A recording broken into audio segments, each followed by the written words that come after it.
ఓం అజ్ఞానతిమిరాంధస్య జ్ఞానాంజనశలాకయ చక్షురున్మీలితం యేన తస్మై శ్రీగురవే నమః. మూకం కరోతి వాచాలం భంగుం లంఘయతే గిరిం యత్కృపాతమహం వందే శ్రీగురుం దీనతారణం. ఆజానులంబిత భుజౌ కనకావదాతౌ సంకీర్తనైక పితరౌ కమలాయతాక్షౌ విశ్వంభరౌ ద్విజవరౌ యుగధర్మపాలౌ వందే జగత్ప్రియకరౌ కరుణావతారౌ. వంశీ విభూషితకరాన్ నవనీరదాభాత్ పీతాంబరాదరుణ బింబఫలాధరోష్ఠాత్ పూర్ణేందు సుందరముఖాదరవింద నేత్రాత్ కృష్ణాత్ పరం కిమపి తత్వమహం న జానే. రాధే బృందావనాధీశే కరుణామృతవాహిని కృపయా నిజ పాదాబ్జ దాస్యం మహ్యం ప్రదీయతాం. బృందాయై తులసీదేవ్యై ప్రియాయై కేశవస్య చ కృష్ణ భక్తి ప్రదే దేవి సత్యవత్యై నమో నమః. నారాయణం నమస్కృత్య నరం చైవ నరోత్తమం దేవీం సరస్వతీం వ్యాసం తతో జయముదీరయేత్. శ్రీకృష్ణ చైతన్య ప్రభు నిత్యానంద శ్రీ అద్వైత గదాధర శ్రీవాసాది గౌరభక్త బృంద. హరే కృష్ణ కృష్ణ కృష్ణ హరే హరే హరే రామ రామ రామ హరే హరే.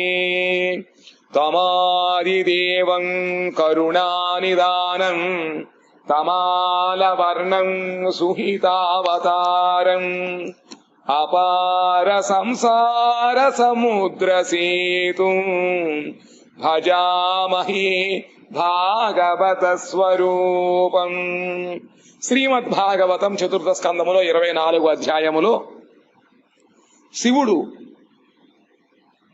ఆ ప్రచేతసులకి భగవత్ మహాత్మ్యాన్ని చెబుతున్నాడు. భగవంతుని ఏ విధముగా స్తుతించాలో ఆ తత్వాన్ని ఇక్కడ చెబుతున్నారు. ప్రమత్తముచ్చైరితి కృత్య చింతయా ప్రవృద్ధ లోభం విషయేషు లాలసం త్వమప్రమత్తః సహసాభిపద్యసి క్షుల్లేలిహానో హి రివాకుమంతకః.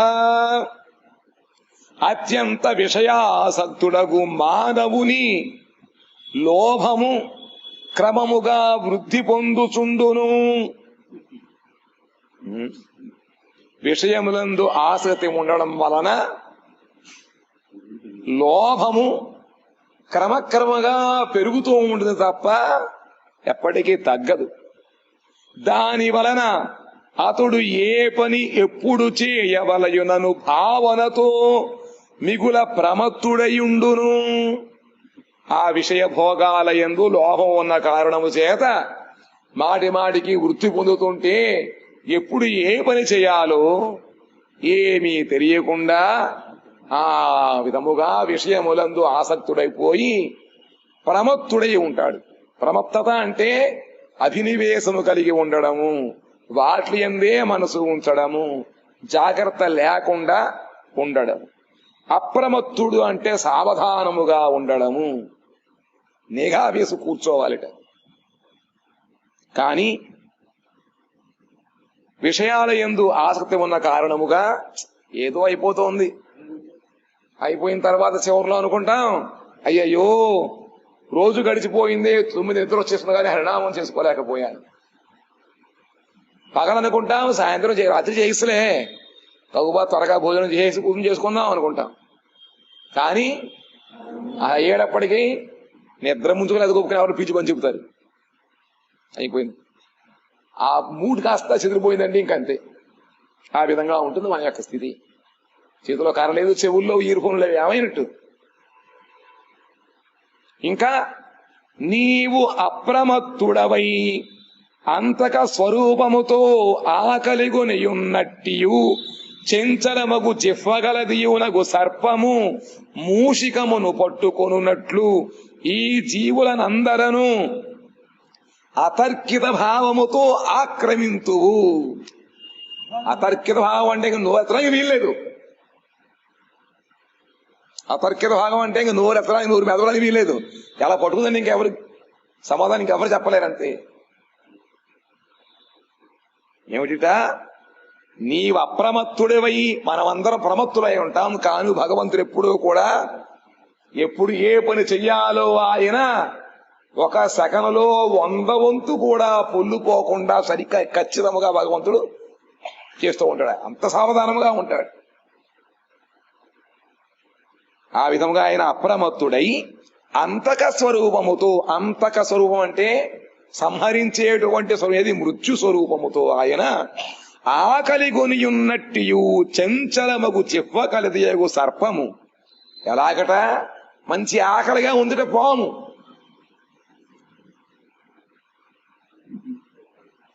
అది తన యొక్క ఆహారం వెతుక్కోవడం కోసం మాటి మాటికి నాలికలు బయటికి పెడుతూ తిరుగుతూ ఉంటుంది.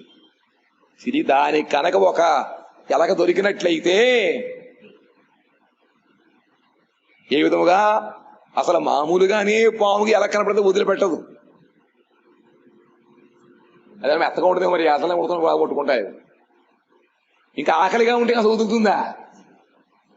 ఆకలిగా ఉన్న సర్పం ఏ విధంగా అయితే ఎలకను పట్టుకుంటుందో ఆ విధముగా నువ్వు కూడా ఈ జీవుని అందరినీ కూడా అతర్కిత భావముతో ఆక్రమిస్తావు. ఆ ఆక్రమణ ఎలా దొరుకుతుందో తెలియదు మనకు అసలు. ఇంకా అడుగు కాసేపు ఉండు, నేను వస్తాను చెప్పదు ముందు నుంచేను. నువ్వు ముసలితనం వస్తుంది చెప్తున్నావు కదా, పళ్ళు పోతాయి, కళ్ళు కని మండలు పోతాయి, జుట్టు తెలవడం చెప్తున్నావా, నువ్వు చరిత్ర ముడతలేకపోతుంది.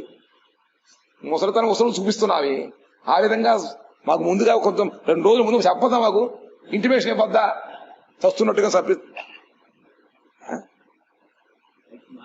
భగవంతుడు ఇస్తూ ఉంటాడట. భగవంతుడు ఇస్తాడట, కానీ మనమే గ్రహించలేము. ఎందుకంటే ఆయన దయా, మీరు చెప్పకుండా ఏ పని చేయడు. ఆయన మామూలుగా యూనివర్సల్ లా చెప్పేశాడు, పుట్టిన వాడికి మరణము తప్పదు అని. వారి ఎప్పుడైనా కాసుకొని ఉంటుంది. కాబట్టి బుడగ వంటి జీవితం ఇది, ఏ ముహూర్తంలో అయిపోతుంది తెలియదు. అన్ని సావధానం చెప్పాలని చెప్తున్నాడు. చెప్పినా కూడా ఇంకా నాకు చెప్పలేదుగా, అది చెప్పావు నువ్వు, అందరూ నాకు అవసరం ఏదో చెప్పావా అంటాం మనం.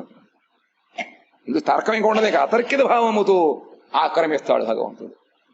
కస్త్వత్ పదాబ్జం విజహాతి పండితో యస్తేవ మానవ్యయ మానకేతనః విసంకయాస్మద్గురురర్చతి స్మయత్ వినోపపత్తిం.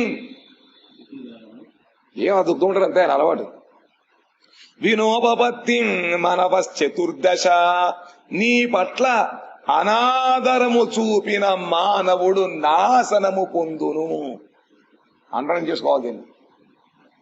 భగవంతుడు యందు ఎవరు అనాదరము చూపుతారో వాళ్ళకి నాశనము తప్పదు.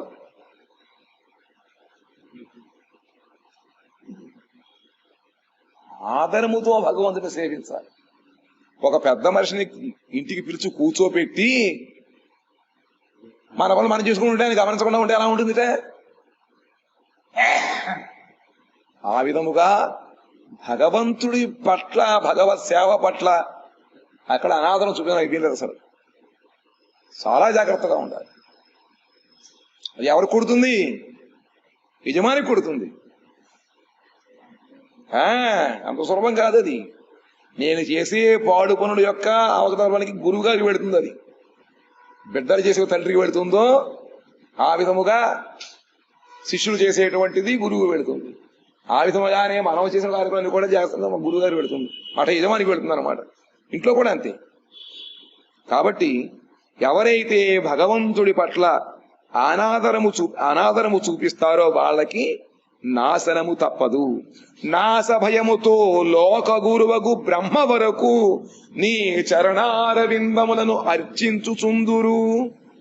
ఆ భయముతోటే బ్రహ్మాది దేవతలు పర్యంతము భగవంతుడి యొక్క చరణారవిందములను అర్చిస్తూ ఉంటారు. ఎందుకుడా? భగవంతుడా, నన్ను ఈ ప్రపంచంలోకి పంపించావు కాబట్టి నా యొక్క నడవడిక మూలముగా కానీ, నా ప్రవర్తన మూలముగా, నేను చేసే పనుల వల్ల కానీ, నేను మాట్లాడే మాటల వల్ల కానీ ఎవరికి కూడా నీ విశేషముగా నీ యందు అనాదరము కలగకుండా ఉండుగాక అర్థించుకోవాలి. బ్రహ్మ కూడా నాశన భయముతోటి నిరంతరము భగవంతుడి జనం అర్చిస్తూ ఉంటాడు ఆయన. ఇంకా మన మాట ఏమిటిట? 14 మనువులు కూడా దృఢ విశ్వాసముతో నిన్నే అర్చించుచుందురు.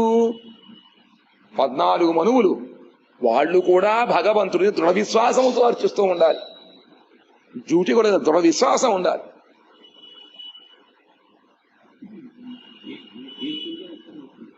అట్టిసోనిక పండితుడైన ఏ వ్యక్తిని పాద పద్మను పరిత్యజించును. ఈ విధంగా చేస్తున్నట్లయితే పండితుడు, బుద్ధి ఉన్నవాడు ఎవడైనా నీ పాదాల విందోళ్ళకి సేవలు వదిలిపెడతాడా అంటే మనకి బుద్ధి అర్థం. ఎవరైతే సేవ చేయట్లేదో వాళ్ళకి బుద్ధి లేనట్టే.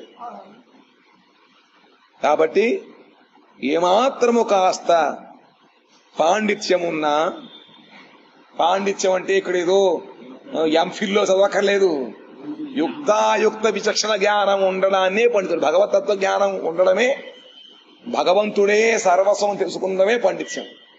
అటువంటి వాళ్ళు ఇంకా నీ పాదత్వం వదిలిపెడతారా? సేవని వదిలిపెడతారా?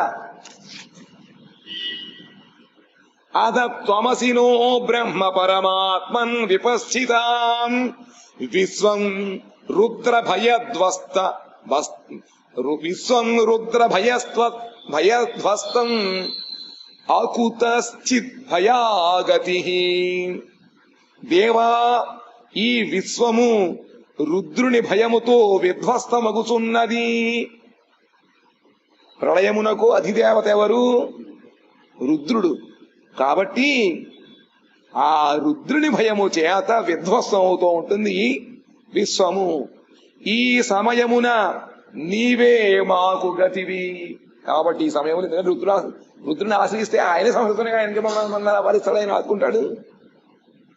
రక్షించేవాడు, రక్షణకర్త ఎవడు? రక్షకుడు, పోషకుడు విష్ణువు.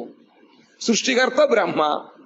రుద్రుడు లయకర్త, ప్రళయకారకుడు. ఆయన చెప్పినప్పుడు అక్కడికి వెళ్ళినప్పుడు నాకు నన్ను చూడమని చూస్తాడు ఆయన.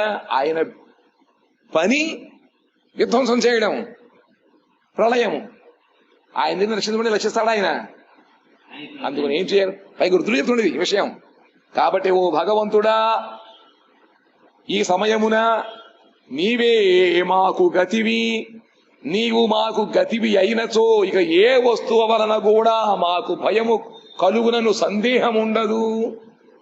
కాబట్టి ఆ భగవంతుని కనుక మనం శరణు పెట్టినట్లయితే ఆయనే మనకి రక్షణకర్త అని చెప్పి మనం ఆశ్రయించినట్లయితే, ఒక్కసారి కనుక ఆయన మనల్ని గ్రహించినట్లయితే ఇంకా ఎవరి వలన కూడా మనకి భయము ఉండదు. భయం ఉండదంటే ఏదో అహంకారం తిరగమనా, ఇంకా మృత్యుమై ఉండదు అన్నమాట. కాబట్టి ఇంకా ఏ వస్తువు వలన కూడా మాకు భయము కలుగున సందేహం కూడా ఉండదట. కాబట్టి మనం ఏం చేయాలి? ఇప్పుడు త్రికరణ శుద్ధిగా భగవంతుడిని ఆశ్రయించాలి. ఆలస్యంగా వస్తే అలాగా. కాబట్టి ఏం చెప్తున్నారుట? ఇదం జపత భద్రం ఓ విశుద్ధాన్ నృపనందనా స్వధర్మమనుతిష్టంతో భగవత్యర్చితాశయా. ఓ రాజకుమారులారా, మీరు విశుద్ధ చిత్తముతో భగవానునకు మనస్సును అర్పించి భగవద్భక్తిని అనుష్ఠించుచు ఈ స్తోత్రమును జపింపుడు. మాస్కులేమైపోయాయి. కాబట్టి ఓ రాజకుమారులు అంటే ఎవరు? ప్రచేతసులారా, మీరు విశుద్ధ చిత్తముతో భగవానునకు మనస్సును అర్పించాలి. అర్పించడం ఎలా ఉండాలి? విశుద్ధంగా ఉండాలి. చిత్తము విశుద్ధముగా ఉండాలి. తమో గుణము నుంచి రజోగుణము, రజోగుణము నుంచి సత్వగుణము, సత్వగుణము నుంచి విశుద్ధ సత్వము. ఆ విశుద్ధముగా ఉండాలి చిత్తం అన్నమాట. అటువంటి చిత్తముతో భగవానుడికి మనస్సును సమర్పించాలి. భగవద్భక్తిని అనుష్ఠించుచు ఈ స్తోత్రమును జపింపుడు. ఏది ఇంతవరకు చెప్పినటువంటి శివుడు చెప్పినటువంటి ఆ శ్లోకమును జపించుడు. దీని వలననే మీకు శుభములు కలుగును. మీరు ఏ పని మీద వెళుతున్నారో ఆ పని మీకు శుభదాయకంగా నెరవేరుతుంది. ఏ పని వెళ్తున్నారు వాళ్ళు?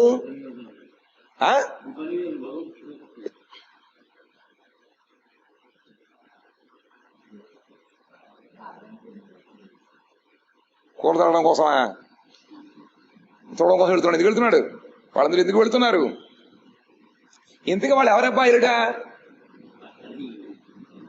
ప్రాచీన పరిహక కుమారుడు వీళ్ళు, ప్రచేతసులు. ఆయన చెప్పాడు, మీరు భగవద్ ఆరాధన చేసి సృష్టి చేయమని చెప్పాడు. భగవద్ ఆరాధన చేయడం కోసం వాళ్ళు సముద్ర గర్భంలోకి వెళుతున్నారు. అక్కడ వెళ్ళినది ఎవరు మనం డిస్టర్బ్ చేయరని చెప్పి వెళుతూ ఉంటే అప్పుడు శివుడు ఎక్కడి నుంచి బయటకు వస్తున్నాడు నామసంకేతంతో. వీళ్ళందరూ కూడా తెలిసినట్టు భగవంతుడు ఆ శివుడిని వాళ్ళు శరణ పొంది ఈ విధంగా మెడుతుంది కాబట్టి మాకు ఉపదేశం. అప్పుడు వాళ్ళు భగవంతుడు శివుడు చెప్పాడు అనమాట, ఈ విధముగా కనుక మీరు ఈ స్తోత్రం చేసినట్లయితే మీకు కార్యసిద్ధి కలుగుతుంది, దీని వలన మీకు శుభములు కలుగుతాయి అని చెప్పాడు. ఎవరు? శివుడు చెప్పాడు. ఎవరికి చెప్పాడు? తమేవ ఆత్మానమాత్మస్థం సర్వభూతేష్వస్థితం పూజయధ్వం గృణంతశ్చ ధ్యాయంతశ్చాసకృత్ హరిం. ఆత్మయందు ఉన్న హరి అంతర్యామి రూపముతో సర్వభూతముల యొక్క అంతఃకరణమును అధిష్ఠించి ఉన్నాడు. ఎన్నిసార్లు చెబుతున్నారో ఇది.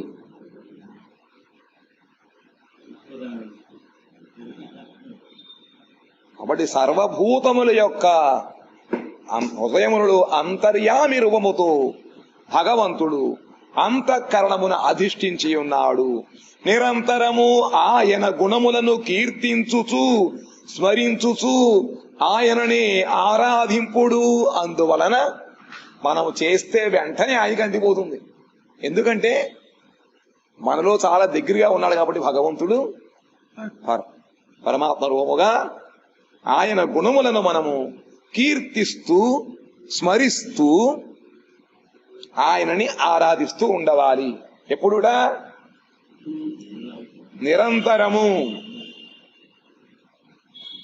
యోగాదేశముపాసాద్య ధారయంతో మునివ్రతాః సమాహిత ధియ సర్వ ఏతదభ్య సతాదృతాః. మీరు నా నుండి ఈ స్తోత్రమును పొంది మనస్సున నిలుపుకొనుడు. వాళ్ళకి అటువంటి శక్తి ఉంది కాబట్టి ఉపదేశించినటువంటి దాన్ని మర్చిపోకుండా వాళ్ళు హృదయములో పట్టుకోగలుగుతున్నారు. మనం ఎక్కడ పెడుతున్నాం? ఇందులో పెడుతున్నాం. లోపల మనసులో పెట్టుకోవాలి. ఎక్కదు మనకి. దానికి 10 సార్లు 20 సార్లు చదివి మర్చిపోతూ ఉంటాం మనం. ఏం జ్ఞాపక శక్తి నశించిపోయిందండి. చిన్నతనంలో అయితే జ్ఞాపకం ముసలి జ్ఞాపకం ఉంటాయా అంటాం. అందుకని ఏమి చేయాలిట? రోజు వింటున్నారనమాట. కాబట్టి మీరు నా నుండి ఈ స్తోత్రమును పొంది మనస్సుల నిలుపుకొనుడు. మునివ్రతులు సంయుత చిత్తులునై ఆదరముతో ఈ స్తోత్రమును అభ్యసింపుడు. ఆదరముతో దీన్ని చూసారా? అక్కడ ఆదరం మాట్లాడుతారు. ఇక్కడ మనం చేస్తున్న రోజులు 3 పూటలు చేస్తున్నాం. పొద్దున పూజ, సాయంత్రం వంది హంసలు ఎవరో అయిపోయింది చివరిదాకా.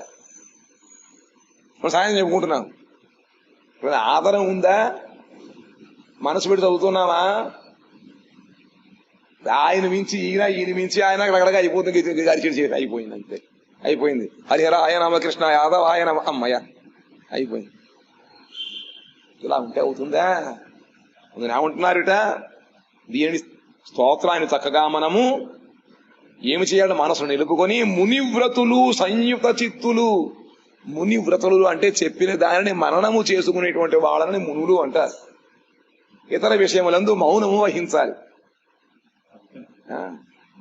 మనక ఒక్కొక్క పని చేస్తుంటే మనకి అష్టావధానం శతావధానము, ఒక పక్కన హరినామం చేస్తుంటాం, ఒక ఉపన్యాసం వెండి ఫోన్లో మాట్లాడుతూ ఉంటాం. ఈ మూడో కూడా మనసుకు కూడా ఆలోచిస్తూ ఉంటుంది. ఈ విధంగా ఉంటే మనం కోటి జన్మ జుది కొరి శ్రవణ కీర్తన్ తథాపి హో నా పాయి. అది కాబట్టి ఏం చేయాలిట?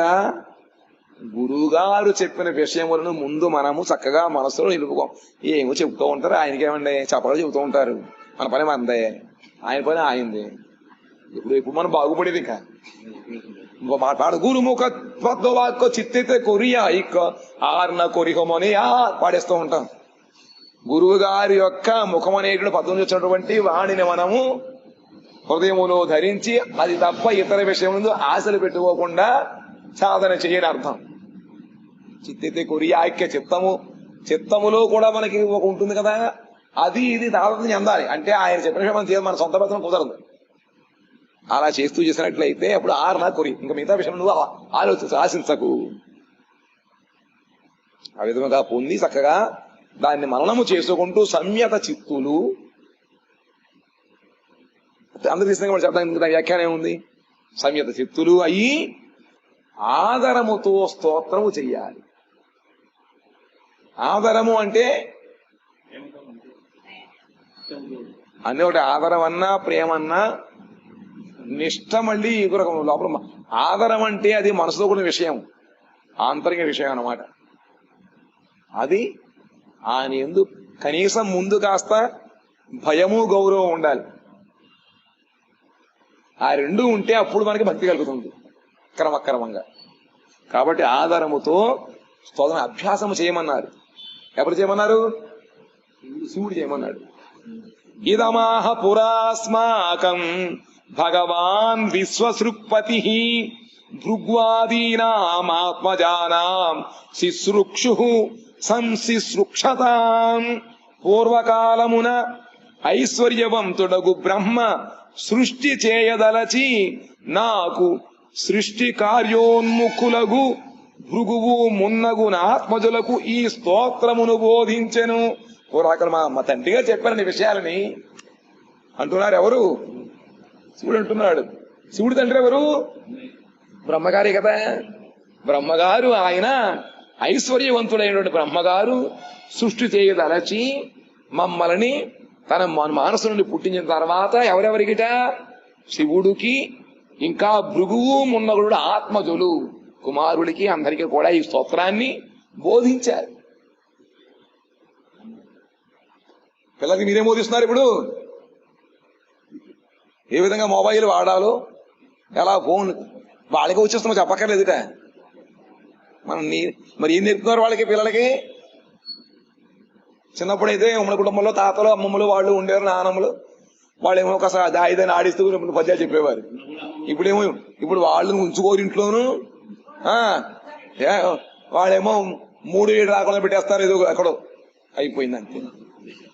వింటలేదు మా మాట. ఎందుకు వినట్టు వాళ్ళు? ఇవన్నీ వింటాడా? ఈ 10 బుద్ధులు వింటాడా? ఇది వినడా? అడిగేవాళ్ళు లేక. హరే కృష్ణ. కాబట్టి పూర్వకాల బ్రహ్మగారు చెప్పారు కాబట్టి ఇప్పుడు ఆయన ఇంతమంది చెప్పగలుగుతున్నాడు. రోజు ఒక శ్లోకం పెట్టిపడాలి. హేవయం నోదిదాహ సర్వే ప్రజా సర్వే ప్రజేశ్వరాః అనేన ధ్వస్తతమసః శిశ్రుక్షో వివిధా ప్రజాః. ఈ ప్రజాపతులు నేను బ్రహ్మచే ప్రజా సృష్టి విషయమున ప్రేరితులమై ఈ స్తోత్ర ప్రభావముచే అజ్ఞానమును నాశనము చేసి వివిధ ప్రజా సృష్టులను నోనరించితిమి. దీనికి రిజల్ట్ మేము ఆచరించామయ్యా, చక్కగా ఉన్నాం, మేము ఫలితాలను పొందాం, మీరు కూడా చేయండి. ఫలితం మేము అనుభవించాలని చెబితేనే వాళ్ళకి అది రుచి కలుగుతుంది. అటు మనకు అనుభవం ఏమైనా ఉందో చెప్పడానికి? ఈ ప్రజాపతులు, నేను అంటే ఇక్కడ శివుడు, బ్రహ్మచే బ్రహ్మగారు ఏం చెప్పారట? బ్రహ్మగారు ఏం చెప్పారు? ప్రజాసృష్టి చేయమని చెప్పారు. ప్రజాసృష్టి చేయమని చెప్పి పంపించారు.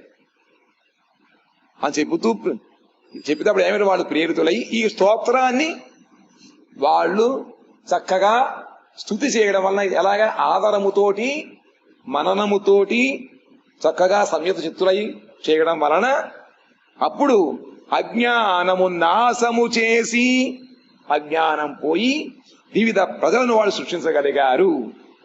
కాబట్టి మిమ్మల్ని కూడా సృష్టి చేయమని చెప్పారు కదా, వాడు మీరు దీన్ని వెళ్ళి సాధన చేయమంటున్నారు. అథేదం నిత్యదాయుక్తో జపన్నవహిత పుమాన్ అచిరాచ్చేయ ఆప్నోతి వాసుదేవ పరాయణ. అందువలన ఏకాగ్ర చిత్తముతో విషయములయందు అనాసక్తుడై వాసుదేవుని మాత్రమే ఆశ్రయించి నిత్యము ఈ స్తోత్రమును జపించు మానవుడు వెంటనే శుభమును పొందగల సమర్థుడగును. శుభాలు ఇచ్చినా కూడా మనం తీసుకోలేము. శివుడు భక్తుడు ఒక ఆయన ఉన్నట్ట, ఆయన కటిక దరిద్రుడు, భగవత్ శివుడు యందు మంచి భక్తి కలిగిన వాడు. పాపం ప్రతి పూటకి ఆయన చూసుకోవాల్సింది ఆహారానికి. కొన్ని రోజులు ఆహారం దొరకటం లేదు. పాపం పారదే చూసిందిట, ఏమయ్యా నీ ఎందు అయినా ఎంతో నిష్ఠా భక్తి కలిగిన వాడు, నువ్వు తప్ప ఇంకేమీ ఎరగడు, అటువంటి వాడికి కాస్త బంగారం ఏదో కాస్త ఇచ్చేస్తే వస్తాం, ఆయన ఉన్నంతకాలం చక్కగా సుఖముగా ఆయన 3 పూట్ల తింపి సేవ చేస్తారు కదా అని నవ్వుకున్నట్ట. నవ్వుకుని సరే నీ మాట ప్రకారమే నేను ఇస్తానని చెప్పి వాడు పోయేటువంటి దారిలో బంగారం మూటగట్టి పాడేసేట. ఎవరు? శివుడు. పార్వదేవి చెప్తాను నవ్వుకుంటున్నాడు ఆయన వేసేసి. పార్వదే, అమ్మయ్య నేను చెప్పిన మాట విన్నాడు మా భర్త, చక్కగా భక్తుడికి స్నానం వస్తుంది, చక్కగా ఇవాళ సాయంత్రం వాడు మనకి మంచి వంట చేసి పెడతాడు, శివానందం చేస్తాడు చెప్పరు. మా భారత చూస్తుందిట. వాడు వెళుతూ అనుకుంటున్నట్ట, వెళుతూ చెప్పలేము, ఇంద్రియాలన్నీ కూడా ఎప్పుడు సైతం అయిపోతాయి కదా. ఒకవేళ కనుక చూపు సన్నగిలితే ఏ విధంగా నేను నడుస్తాను? చూపు సన్నగిలిపోతే నడవడం ఎలా అయింది? కడుపు చేశాను అంత అప్పుడే కడుపు అక్కడ వచ్చి కళ్ళు మూసి నడవడం మొదలుపెట్టి అది లేకపోతే ఏం చేస్తాను? శివుడు చూసాను అడుగుతున్నా. శివుడు అంటే మనకు అదృష్టం లేకపోయినట్లయితే భగవంతుడు సంపదలు ఇచ్చినా కూడా, కాబట్టి అవి ఇస్తే మనకి అర్హత కలిగి యోగ్యత ఉండాలి. కాబట్టి ఏమిటిటా ఇక్కడ ఏం చెప్పారు? ఎందుకు వచ్చిందంటే ఈ మాట,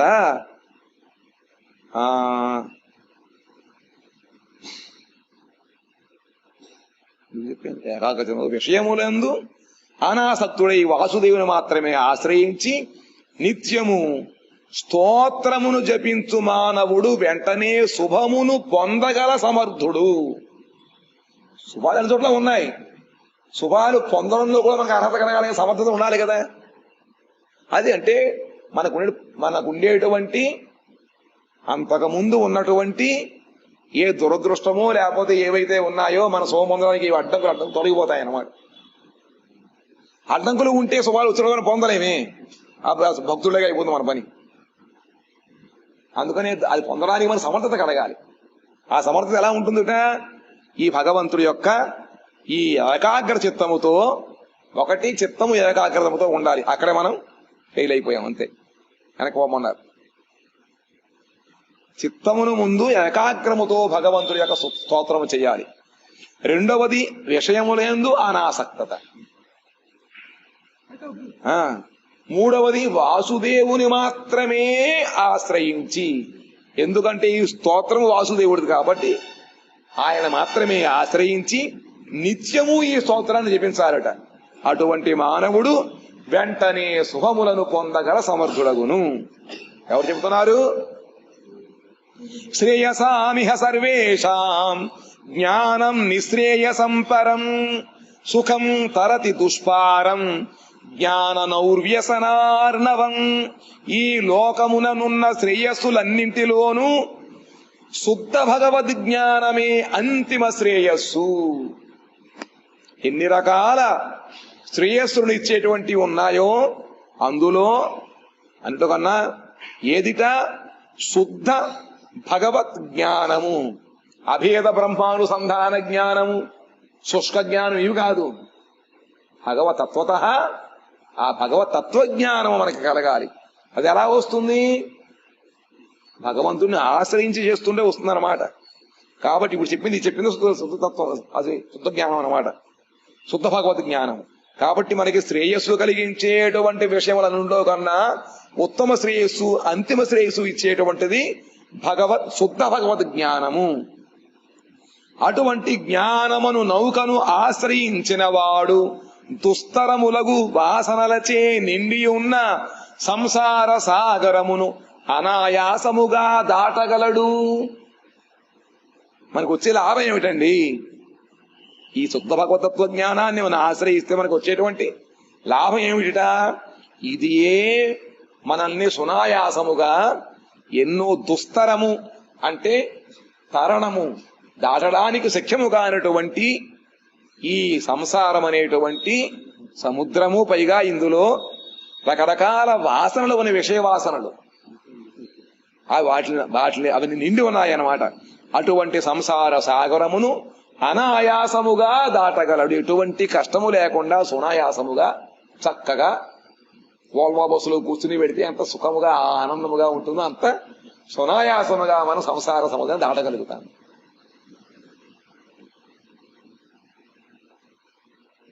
ఆనందం దాటగలుగుతాము.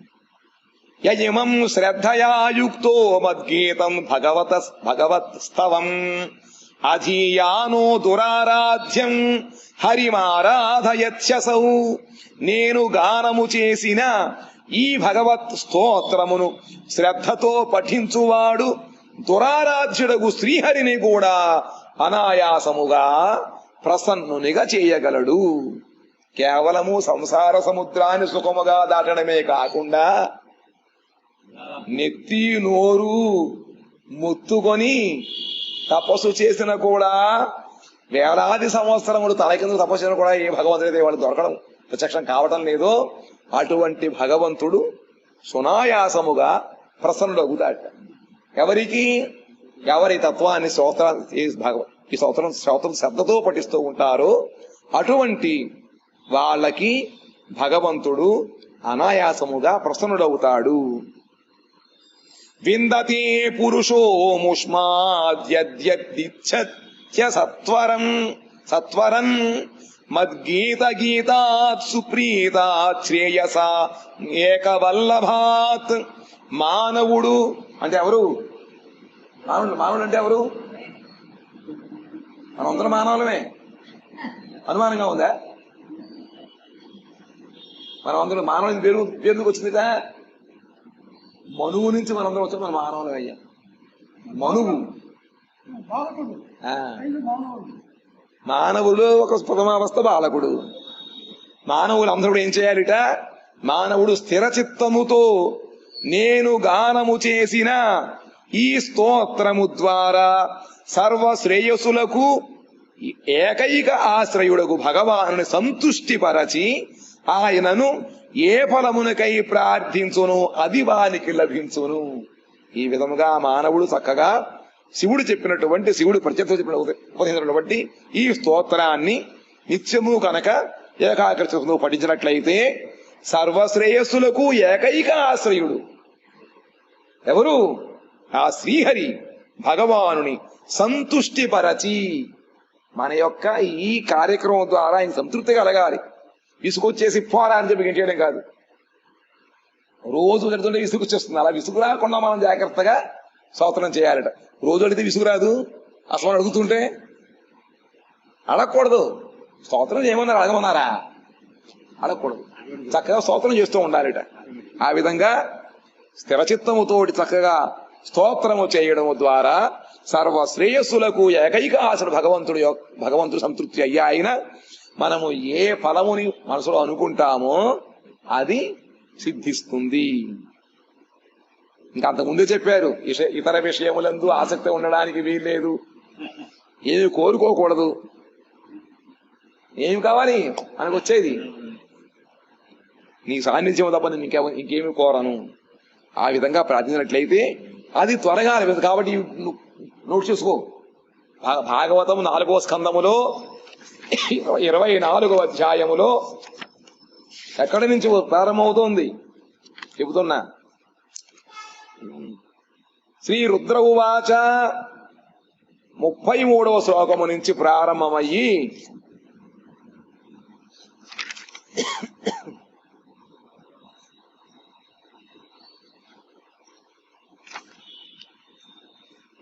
68 శ్లోకము, 33 నుంచి 68. ఎన్ని శ్లోకాలు అయ్యాయి? 35. 30 శ్లోకాలు. అన్ని శ్లోకాల కలసం చేసుకోవాలి, చదవాలి చక్కగా. అవి చేసినట్లయితే వాడికి చక్కటి ఫలితం వస్తుందన్నమాట. యయిదం కల్య ఉత్థాయ ప్రాంజలి శ్రద్ధయాన్వితః శృణుయాత్ శ్రావయేన్మర్త్యో ముచ్యతే కర్మబంధనైః. ఉషకాలమున లేచి శ్రద్ధతో కూడినవాడై దోసిలి యొగ్గి ఈ స్తోత్రమును శ్రవణము చేసినను లేదా ఇతరులకు వినిపించినను మానవుడు సర్వకర్మ బంధనముల నుండి విముక్తుడగును. అమ్మయ్య, కర్మబంధనాలు ముందు మనకి అదే బంధనం. అవి పోవాలంటే ఏం చేయాలిట?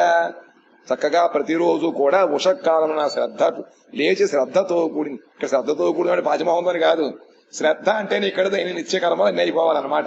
స్నానము చేయడము, సంధ్యావందనం, పూజ అయిపోయిన తర్వాత కూర్చుని చక్కగా దోసిలి ఒక్కంటే వినమ్ర మనస్కుడై భగవంతుడి యందు శరణాగతుడయి ఇతర విషయములు ఏమి కూడా తలంపు లేకుండా చక్కగా ఈ స్తోత్రాన్ని వినినా లేదా ఇతరులకు వినిపించినా కూడా అటువంటి మానవుడు సర్వకర్మ బంధముల నుంచి విముక్తుడగున. అయిపోయింది, ఇంకేం. గీతం మయేదం నరదేవనందనా పరస్య పుంసః పరమాత్మనస్థవం జపంత ఏకాంత ధియస్తపో మహత్ చరధ్వమంతే తత ఆప్స్యథేప్సితం. రాజకుమారులారా, పురుషోత్తముడు పరమాత్మయునగు శ్రీహరి యొక్క ఈ స్తోత్రమును నేను మీకడ కీర్తించి తిని ఏకాగ్ర చిత్తముతో దీనిని జపించుచు గొప్ప తపస్సు చేయుడు. ఏ తపస్సు? గొప్ప తపస్సు చేయాలి. ఏకాగ్ర భావముతో ఈ స్తోత్రముని కీర్తిస్తూ దాని వలన అంతమున మీరు అభీష్ట ఫలమును పొందెదరు. ఈ విధంగా చేయడం వలన అంత్యకాలములో 30 శ్లోకాలంటే ఎంత టైం పడుతుంది? అయిపోతుందా? అరగంట అనుకోండి చదివితే. 35 శ్లోకాలు, 35. ఆ విధంగా చేయడం వలన మనకి ముందు కర్మబంధం అదొకటే. మనకి ఆ కర్మబంధం అంతకాలం మళ్ళీ వస్తూ ఉన్నారు అక్కడికి. అది అయిపోతే బస్ అయిపోతుంది. కాబట్టి ఏకాగ్ర చిత్తముతో దీనిని జపించుచు గొప్ప తపస్సు చేయుడు. దాని వలన అంతమున ఎక్కువ మీరు పరిహారం రావడం వీలేదు. అభీష్ట ఫలమును పొంది ఎలకలకు వచ్చే చెవిలు పెడతారు. ఇది శ్రీమద్భాగవతే మహాపురాణే బ్రహ్మసూత్ర భాష్యే పారమహంస్యాం సంహితాయాం వైయాసిక్యాం 4థ స్కంధే రుద్రగీతం నామ రుద్రగీతము రుద్రగీతం నామ 24వ అధ్యాయ. ఈ విధముగా రుద్రుడు చేసిన గీత రుద్రగీత ఎక్కడ ఉంది అంటే రాయాలి. 4థ స్కందములో 24వ అధ్యాయములో ఉన్నటువంటి